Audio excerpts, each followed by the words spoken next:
ဒီကောင်လေးကိုနောက်ပွဲလုံးဝမထုတ်ဖို့ပြောလာကြတယ် United ပြည်သက်များလုံးပဲမင်္ဂလာပါများတေးတိုင်း Football Show စီစဉ်ကနေအားလုံးကိုပြန်လည်ကြိုလိုက်ပါတယ်ဒီနေ့မနေ့ကစားခဲ့တဲ့ Premier League ပွဲစဉ်မှာ Manchester United က Wolverhampton အသင်းကို4 ဂိုးနဲ့အနိုင်ရရှိခဲ့ပါတယ်ဒီပွဲစဉ်မှာ United ပြည်သက်တွေစိတ်ကြိုက်ခြေစွမ်းပြသသွားနိုင်ခဲ့တဲ့ကစားသမားတယောက်ရှိခဲ့ပါတယ်ဒီကစားသမားလေးကြောင့်ပဲသူ့ရဲ့အသင်းပေါ်ဟာလာမယ့်ပွဲစဉ်တွေမှာဒီပွဲထွက်ခွင့်ပျောက်ဆုံးဖို့အတွက်တေချာလောက်ဖြစ်နေပါပြီဒါ United ပြည်သက်တွေကိုယ်တိုင်ကတောင်းဆိုခဲ့ကြတာပါကစားသမားတွေရဲ့ခြေစွမ်းပြမှုကြောင့်ကစားသမားလေးကိုပွဲတိုင်းပွဲထွက်ခွင့်ပေးပြီးသူ့ရဲ့အသင်းပေါ်ကိုတော့ Lion အောက်ဖို့အတွက် United fan တော်တော်များများကတောင်းဆိုသွားခဲ့ကြတာဖြစ်ပါတယ်။ United ဟာဒီပွဲစဉ်မှာ Prime မှာတွေက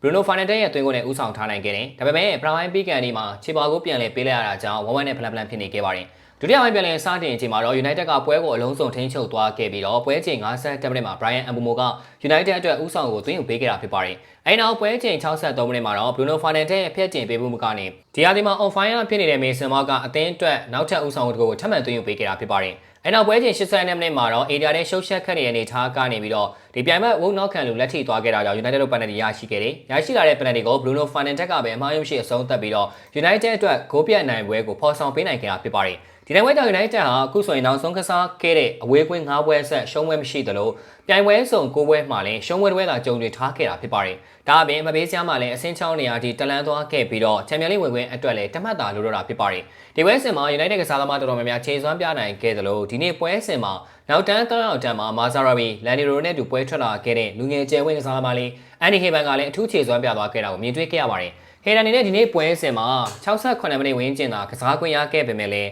ဒီဘောလုံးရှင်းထုတ်မှု9ကြိမ်ပြုလုပ်နိုင်ခဲ့တယ်ဘလော့1ကြိမ်ပြုလုပ်နိုင်ခဲ့ပြီးတော့ဘောလုံးပြန်လည်ရမှု2ကြိမ်ပြုလုပ်နိုင်ခဲ့ပါတယ်အထည်ရှားဆုံးချက်ကတော့သူ့အနေနဲ့ဘောလုံးပေးပို့မှု36ကြိမ်မှာ36ကြိမ်လုံးကိုအောင်မြင်ခဲ့တာဖြစ်ပါတယ်ဒါအပြင် shot on target 1ကြိမ်ပြုလုပ်နိုင်ခဲ့တယ်လို့အဝေးဘောပေးမှု1ကြိမ်လည်းအောင်မြင်ခဲ့တာဖြစ်ပါတယ်ဒါကြောင့် United ပရိသတ်တွေကပွဲပေးမှာဒီကောင်လေးကိုပွဲထွက်ခွင့်ပေးပြီးတော့ Laniro ကို Lion out တင်နေဆိုပြီးတော့ပြောဆိုသွားခဲ့တာဖြစ်ပါတယ် United ပရိသတ်တော်များများက Eddie Heban ရဲ့ခြေစွမ်းဟာ Laniro တဲ့အပြတ်သက်အသာရနေတယ်ဆိုပြီးတော့သုံးသပ်လာခဲ့ကြတာဖြစ်ပါတယ်တကယ်လည်းဝူးတဲ့ပွဲစဉ်ကခြေစွမ်းကိုကြည့်မယ်ဆိုရင် Andy Heban ဟာတော်တော်လေးကိုခြေစွမ်းပြနိုင်ခဲ့ပြီးတော့ဝူးအသင်းရဲ့တိုင်းစစ်ကစားသမားတော်တော်များများကို control လုပ်သွားခဲ့တာကိုမြင်တွေ့ခဲ့ရပါတယ်။ဒါကြောင့် United ပရိသတ်တော်တော်များများက Heban ဟာ cancel ပိုင်းမှာဆိုရင် Laniro တက်ပိုကောင်းပါတယ်ဒီကောင်လေးကိုလာမယ့်ပွဲစဉ်မှာပွဲထွက်ခွင့်ပေးတဲ့နဲ့ Laniro ကိုတော့ Lion out တင်ပြီဆိုပြီးတော့ပြောဆိုသွားခဲ့ပါတယ်။အခြားပရိသတ်တို့ကလည်း Laniro တက် Heban ကပိုကောင်းပါတယ်ဒီကောင်လေးက Laniro ထက်တောင်ပွဲထွက်ခွင့်နဲ့ပိုပြီးထိုက်တယ်နဲ့ကစားသမားပါဆိုပြီးတော့ပြောဆိုသွားခဲ့ပါတယ်။အခြားပရိသတ်တို့ကလည်း Laniro ကိုအနားပေးသင့်ပါပြီဒီခါက Heban လှည့်ပါHeban Maguire ဒီလေအတွဲကိုအသုံးပြုသင့်ပါပြီဆိုပြီးတော့ပြောဆိုသွားခဲ့တာဖြစ်ပါတယ်။အဲဒီ Heban ဟာ